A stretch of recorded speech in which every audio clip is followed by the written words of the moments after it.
All right.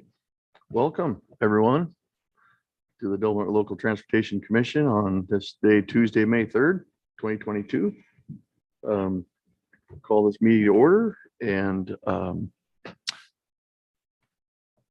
see, are you taking roll? Is Susan with us? I don't see her on the screen, so we can just, not that I can see. Okay, if you take roll. Susan's having somewhat of a family emergency, and she was planning on being online, but she may not be able to. She will probably take the minutes from the recording, so we'll be okay on that. Sure. But So if you would just make note of those who are present, I would appreciate that. And if you would join me in the pledge of allegiance. of the United States of America, and to the republic for which it stands, one nation under God, indivisible, with liberty and justice for all. About your hat. You got it. I'll give you a hard time there too. All right, so now we'll enter into our public comment period. Anyone wishing to make public comments regarding matters either on or off the agenda and within the commission's jurisdiction may do so at this time. However, the commission is not permitted to act on non-agendized items. Is there any public comment? Seeing no public comment, we will open the public hearing and conduct a public hearing to gather information on unmet transit needs. Oh, again. Here, I'll turn it up a little bit. Thank you, Rachel. So regarding the unmet transit needs, I do have a typo on the staff report in that it says in its meeting on May, but it was April 25th, 2022. So to take note of that, we have the Social Services Transportation Advisory Council meets at least annually, and they meet to have conversations with community members about unmet needs. We have a shorter list this year than we've ever had. I think we're making some good progress on some of our needs, and there are some things that are changing. Non-emergency medical transportation will likely continue to be an unmet need. It's an unmet need across America. We did have some attendance in our Social Services Transportation Advisory Council meeting from the healthcare district, and the healthcare district is interested in taking a look at this with us and seeing if there's a way that we can, work together to partially meet some of these needs. That would be probably a partnership with the Transportation Commission and the healthcare district. So we'll just see where that leads us. I don't have anything to report on that yet. I think that if we were to move forward, we would start with some kind of a planning level analysis about if there was non-emergency medical transportation to the Medford area or the Eureka area as an example, what days would be best. So there's some doctor surveys, that kind of thing that we would really want to take a look at before we started something. But again, that's in the future. I just thought I'd let all of you know that it's encouraging, and we'll just see, like I said, where it takes us. But this is a public hearing, and I do need to read the definitions. So unmet is public transportation and specialized transportation service needs that are identified in the latest update of the regional transportation plan and have not been implemented or funded.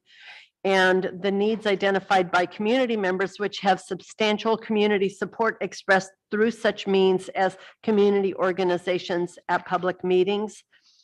Reasonable to meet means there are adequate TDA resources available to the claimant to provide an adequate level of service in relationship to the identified need.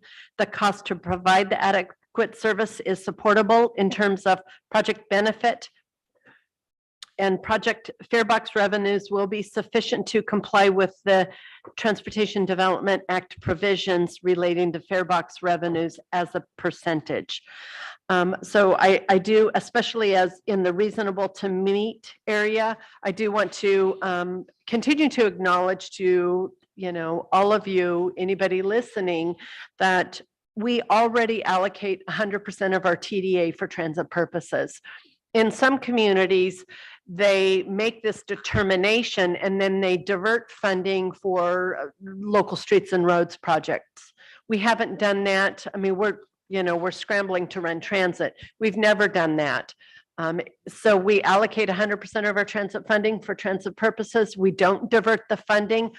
This is an important process that gets us together and has us consider unmet needs every year, and it can be a productive meeting. But the portion of this meeting that's important in many communities, which is to find ways to spend the transit funding on transit and not divert it, is not relevant to our community because we don't divert the funding anyway. So I was gonna say, Tamara, are we opening the hearing and closing it today? Or Yep. is there a certain period of No. time? Okay. We can there's- open the hearing and close it today. Okay, so Jerry, you had something? Well, is there somewhere where self-service fits in this? Did you do something on self-service at one time on? Not with our unmet needs processes, which is really about transit Okay, and unmet transit needs. I have worked with self-service for our call box system. And all of our call boxes run on self-service. And I've worked with the self-service carriers in terms of, having conversations about where towers are, but it's just not part of the issue. If there's anything that we can do with self-service for our call box system, that's about putting up a special tower, a special antenna, so we can have better self-service at that box. but just for the box, not for public in general. This, you no. don't have anything to do with that. Yeah, that's not within our jurisdiction is, the challenge with self-service coverage.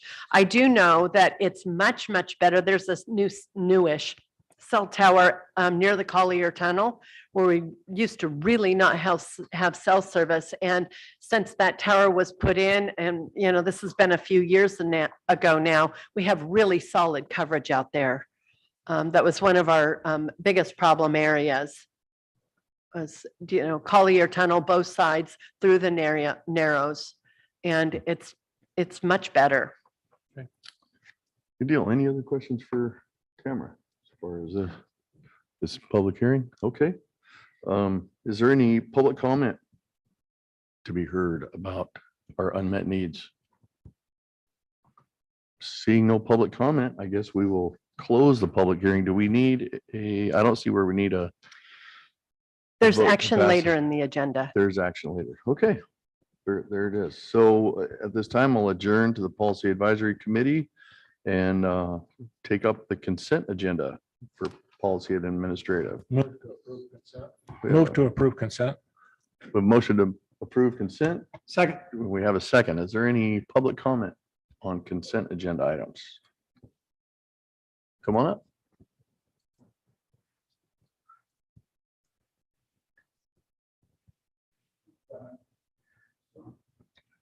Rachel, is it? It's on.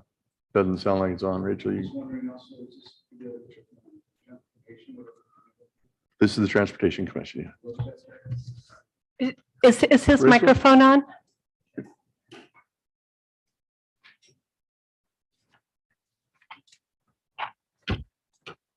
Here, if you need an agenda. Turn up a little bit. No, Mm-mm. got nothing.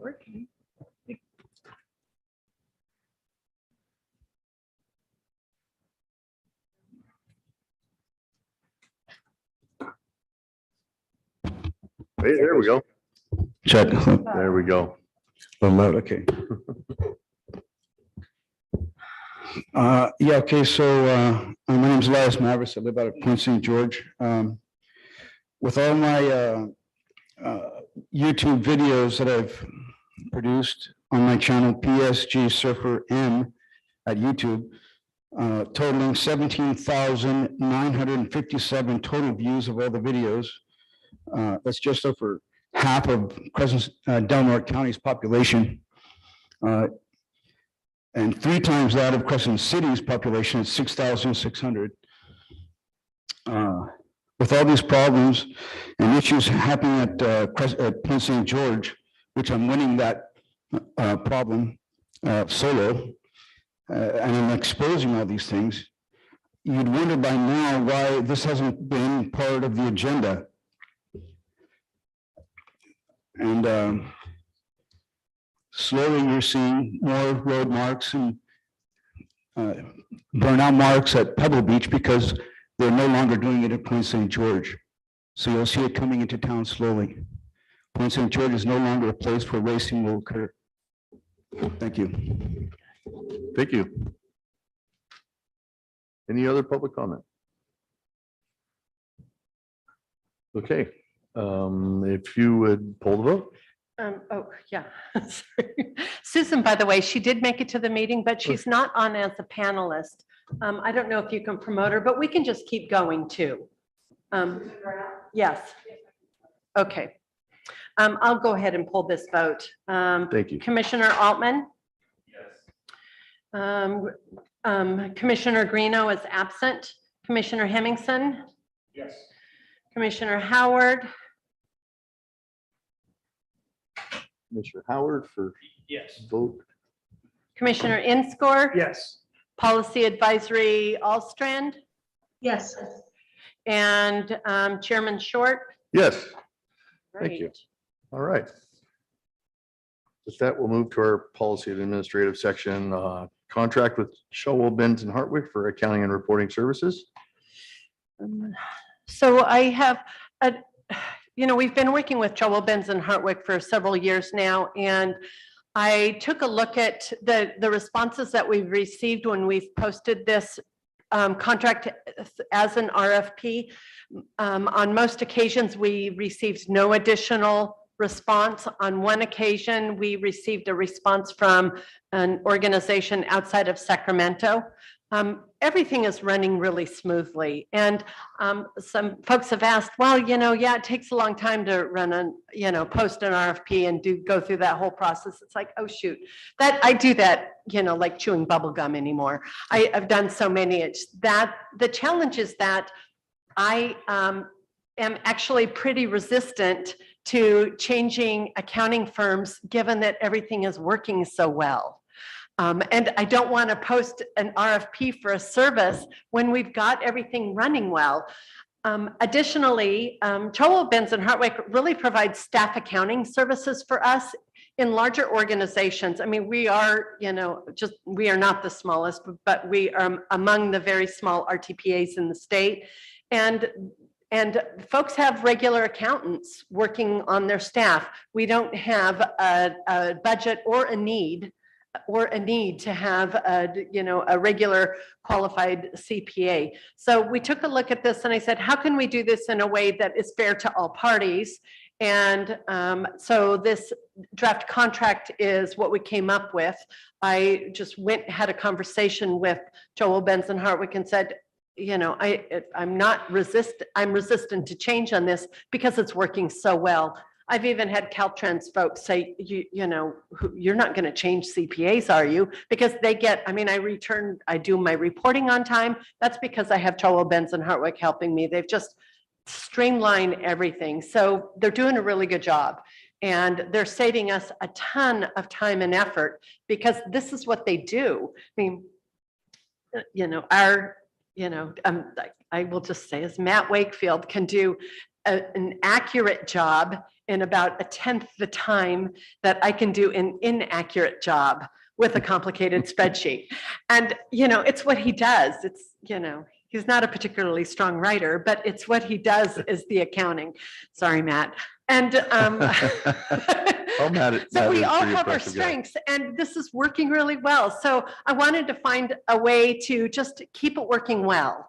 And so that's why this is different from how it's been before. And I wanted to make sure that I pointed it out to you, not just have it on the consent agenda. So there you have Mr. it. Chairman, I didn't want to interrupt her, but I need to recuse myself on this item. I have a conflict of interest. Hartwick is a customer of mine, so. Very good. business Thank you. relationship. Move to approve the contract with Shaw Benz and Harvick for accounting and reporting services. Second. We have a motion and a second. Is there any public comment on this item? Seeing no public comment, go ahead and pull the vote. Susan is with us and is unmuted. Yeah, Commissioner Howard. Yes. Okay, Commissioner Hemmington, he recused himself. Yes. that's Okay. correct. Commissioner Inscore, Yes. Commissioner Altman, Yes. Policy Advisor Mayor Tasha Alstrand, Yes. Chair Short.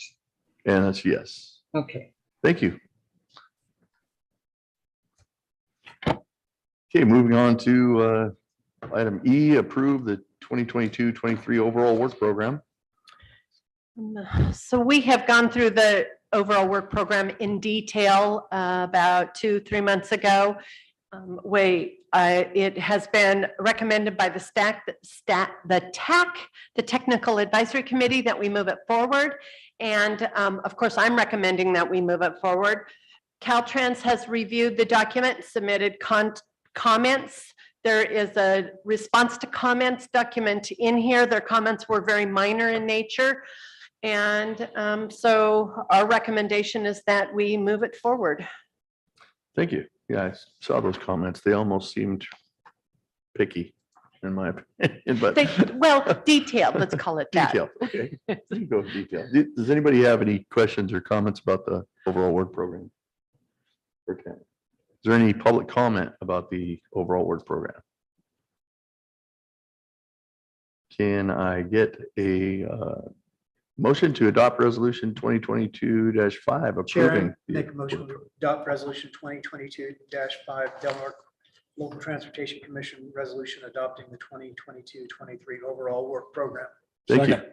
Have a motion and a second. Can we pull the vote? Okay, Commissioner Inscore, Yes. Commissioner Howard, Yes. Commissioner Hemmington, Yes. Commissioner Altman, Yes. Tasha Alstrand, Yes. and Chair Short. Yes, thank you. All right, moving right along. We'll hit our discussion items, starting with 199 in Elk Valley Crossroad.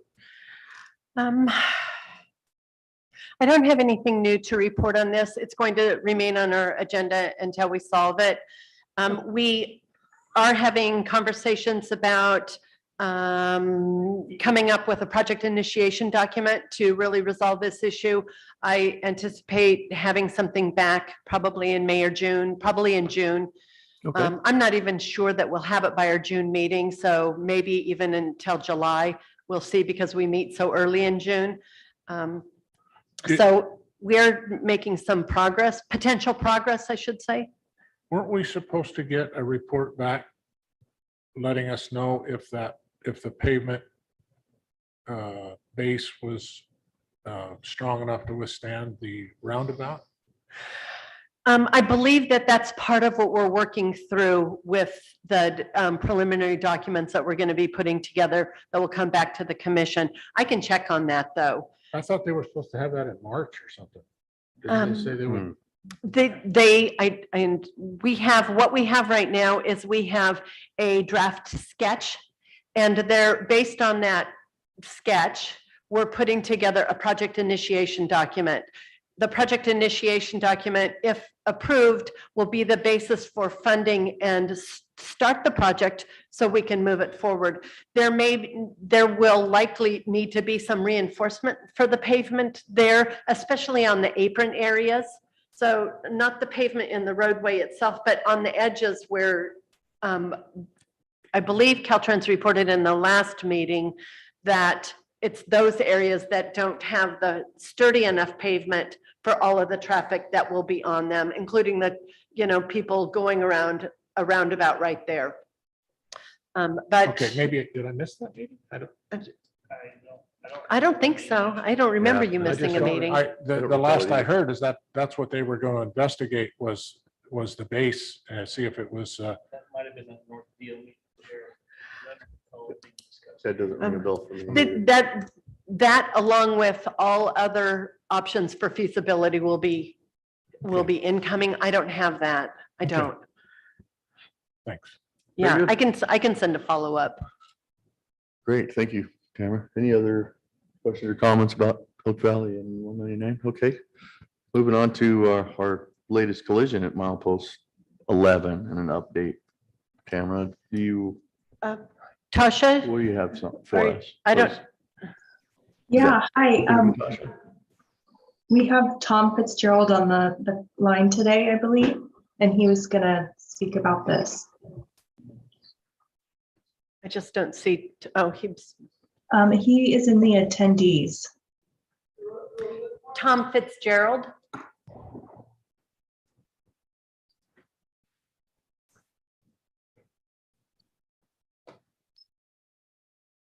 There he is. There we go. Oh, thank you. I Tom, got, welcome. I got promoted. Yeah, you did. This promotion ever. Yeah, so I can talk a little bit about our 199 unfortunate collision.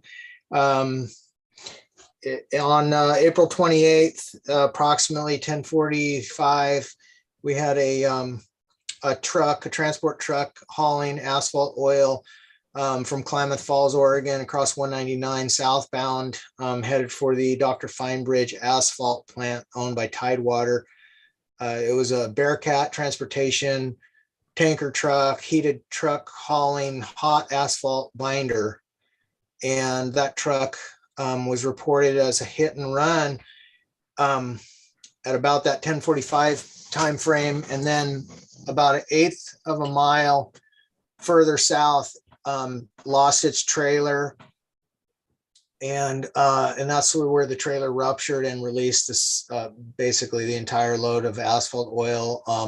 The truck continued on, left the scene, continued on, and was caught up with in Hyuchi at about 11 o'clock, and the driver was arrested for DUI. We think we lost. There's been eyewitness accounts that said that approximately maybe up to 500 gallons was released into the river. And the rest is sitting in the inboard ditch, or much of the rest, what didn't go across the road and was cleaned up by Caltrans the day of the accident, sits in a ditch on the inboard side. And now that it's cooled down, it is a solid, so can be dealt with relatively straightforward process. But what's in the river, of course, is a big concern still. The contractor, the responsible party, Bearcat Transportation, has hired NRC as a cleanup contractor to deal with the spill. And we have a permit issued to NRC to do that cleanup work. I'm trying to get any report from the field if they started. If they did, it's just very preliminary, and we expect the cleanup to take a week or more, probably more if they do what I think they need to do, which is a thorough recovery effort in the wetted channel of the Smith River to find that material that left the site. There has been some efforts by volunteers to look for it by boat, and some folks throwing masks on and diving. And we've been looking at, myself included, looking at days when the river conditions and visibility get such that we can do our best job to try to track some of that down. Of course, I think that, and this is me personally, think that NRC should be encouraged to hire teams to help that effort, make sure that it's done thoroughly and completely. If I can answer any questions, I'm happy to try to do so. Sure. Yeah, Tom, thanks. I was wondering about the road surface itself. Are they responsible for that too? Or are they only looking at environmental hazard? Yeah, good question. The road surface, we would require it to be restored if it's, I mean, the good thing is like this material shouldn't have harmed the, the structure of the surface.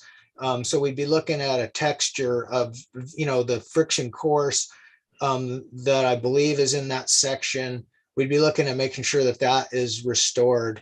But the asphalt oil, the binder that spilled on it is essentially what binds. It's not going to be erode the road surface like diesel or some other petroleum products would do, because it's not a solvent. It is actually the binder. But it's okay for a surface then to leave it the way it is? Is that what you're saying? I was under the impression that it was going to have to be removed, but I think that you're right. If it is I think we have a what we call a high friction surface treatment there. And if that's the case, then we would likely want to have that completely, that thin layer stripped and reapply the high friction surface treatment, which is an epoxy bound calcined bauxite finished surface. So if it's changed the friction properties of that segment where it spilled across, then yeah, we'd want that restored, and then the contractor could do that work. And do you know if this binder, this asphalt oil, is it lighter than water? I mean, if it solidifies and floats, won't it just float down the ocean down to the ocean, or is it going to sink? I thought, that it would float, to tell you the truth. I mean, most petroleum products do float, but I've been told that the boaters that found some of this product in the river found it submerged, and they suspect that there is a deep pool that is at about post mile 10.1 where there is a good quantity of it. And I also saw a video that showed where it looked like to me that the glob, if you will, of the material as it moved down the river was actually getting hold of branches and then turning into these long taffy kind of shaped strings. And so in that case, even if the material would float as a whole, if it's attached to some submerged object like a log, then it might be in these long stretched out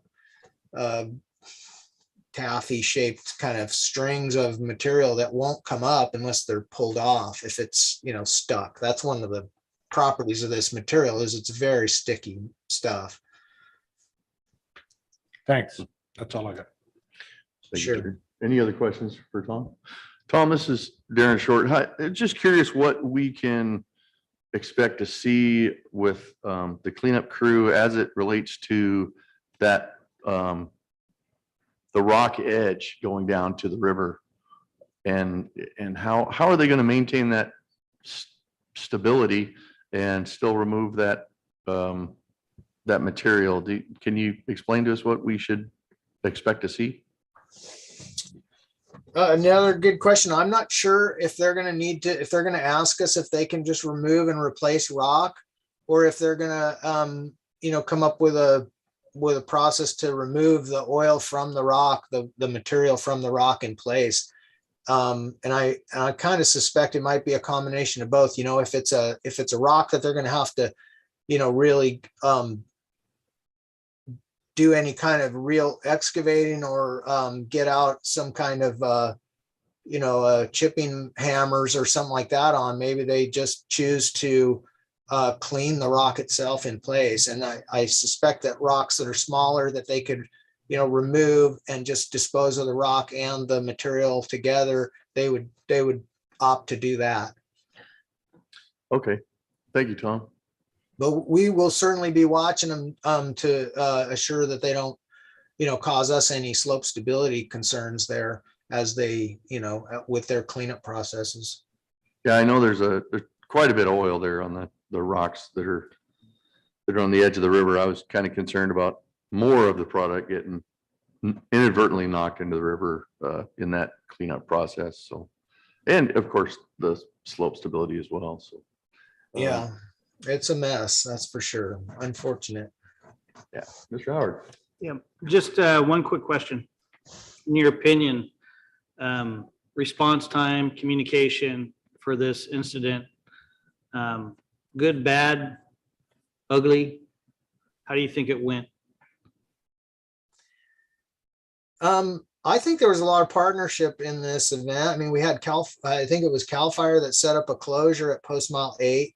And they kept got the traffic under control. I don't know if that was something that they heard CHP on the scanner, that they knew they had a big, problem, and they jumped on that. I really didn't find out how CAL FIRE got involved with the initial setup.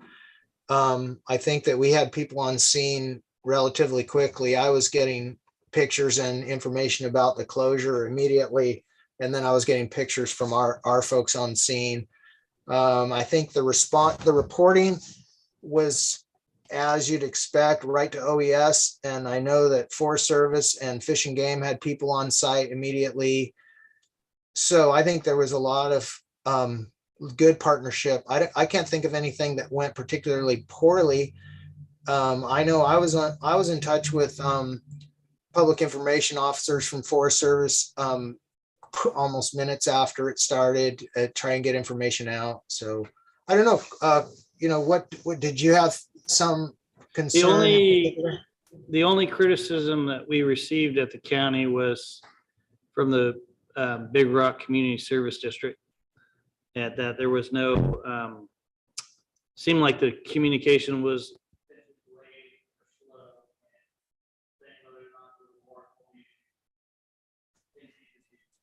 turned off. Your mic went out. Okay. Yeah. Yeah, it's shocking. So one more time, we had some criticism from the Big Rock Community Service District about communication and whether or not to shut off water withdrawal at this point in time if there was a water quality issue. And I'm just curious how that was handled. My understanding it was handled, but I'm not sure how timely it was. Yeah, good question. I think that the protocol would be that OES would make that initial notification if there was a need to take action on a downstream water service. But I think that would be the way, the channel that would go through. And I do think that there was some confusion about what if there was a water quality hazard from this event. We knew it was going to be a solid when it got to river temperatures for sure. So it's pretty unlikely that actual material would be pulled up in any kind of water system. But then again, what kind of toxics might be, leaching off of that material? I imagine there's some amount of, it doesn't seem like you'd want to put that in your glass of water and then drink it, is what I'm getting at. So I think there certainly, Yep. there are certainly some concerns of at least trace chemicals coming off of that as it cools in the river, maybe even after that. So that's a good question. Yeah, if maybe next month we could have a after action report on some follow up on how that took place would be great.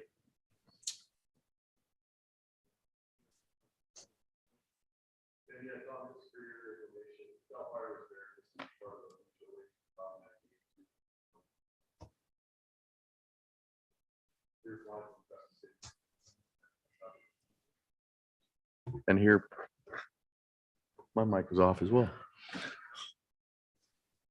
Gonna look at Rachel. You're turning off our mics up here, Rachel. Okay, with that, we'll move on to the last discussion item, last chance grade. So I do have a small report on last chance grade. There is an update in your agenda packet. Just today I received an update to the update, and it's concerning when State Senator Mike McGuire is going to be holding a meeting, and I think it says in May or June, and it's not going to be until July. I'm not sure, but I just saw that in my email, and I will distribute that last chance grade update. It's online, lastchancegrade.com. So if you're questioning about that, but the change was about Senator McGuire's participation. Oh, yeah, it does say May 25th on the, Yeah, I think that Material that meeting here, has so- been pushed back until July. okay. But Good, good. Well, alrighty then. Any comments or reports from the committee members for the good of the order? Nothing? Okay. Well, we'll adjourn as the Policy Advisory Committee, reconvene as the Delaware Local Transportation Commission, and by poll vote, approve and adopt the actions taken by the Policy Advisory Committee. Can I get a Move motion? to approve. We have a motion to approve the items. Is there a second? Second. And we have a second. Any public comment on the items that we just made actions on? Yes, come on up. Just a quick question for the one who spoke about the river. It doesn't seem like, has anybody dove in to see what is under the water? Yeah, Rachel, it seems like his mic's off again. But anyway, just to put it on the Yeah. record, it's just asking a question that has anybody done any diving in the river to see if there's, and there is some volunteer efforts out there. And that's just what Mr. Fitzgerald was talking about. And Yeah, okay. Yeah. Well, again, my question is, has anyone dove in the river to see what is under the water? And if they need more people, I would volunteer my time as well, as I'm PADI certified. yeah, very good. Thank you. Thank you. Yeah, thank you very much. So there has been some diving that has occurred. I'm aware of a group from Humboldt Skin Divers made an attempt on Sunday. They could not dive very well in the area close to the spill because the current was a little bit stronger from the rain. And Viz was down to 6 feet at what they reported. There was also some volunteers, including Larry DP and actually myself, ready to go. We're looking at soon, but I think flows are still kind of high. Viz is getting better, according to Larry. He's very local, and so we're just looking for a time. But I'm gonna be looking to try to make sure that NRC puts some effort into that, including I think they need to have a dive team hired to go do that. That would be my personal position, and Caltrans really doesn't have an official stance on that, but I think the more we can show evidence that there is material that it can be recovered, the more we can push collectively the community, for that matter, to have them make sure that be thorough and send a team through. So we're just looking for a time when conditions get right. I think this week looks likely. But we're looking at it as early as tomorrow and sometime as the flows kind of drop, maybe this week. Biz seems to be getting better, according to Larry. Well, very good, Tom. Well, if you guys find yourself in need of another diver, get a hold of me and I can get a hold of Mr. Mavericks to help out. Yep. yeah, Okay. Tom, I have a question. Is there anything that the Transportation Commission can do to encourage NRC to provide the leadership needed to clean the river? I don't know. I mean, I think that hopefully the resource agencies that are going to be in touch with them to make sure they do a thorough job within in the wetted channel will lean on them extremely hard. I would think they will. But if I have the contact information for the project manager for the cleanup crew, and I'm happy to share that. I'm sure that more phone calls won't hurt. Yeah, given the nature of the resource agencies, they have much more than we would. So Yeah. thank you for that. Sure. Okay. Well, very good. With that, close the public comment period and pull the vote on the actions of the Policy Advisory Committee. Oh, Commissioner Altman, Yes. Commissioner Hemmington, Yes. Commissioner Howard, Yes. Commissioner Inscore, Yes. Chair Short. Yes. All right. With that, we'll adjourn until the regular meeting on Tuesday, June 7th at 3 PM right here.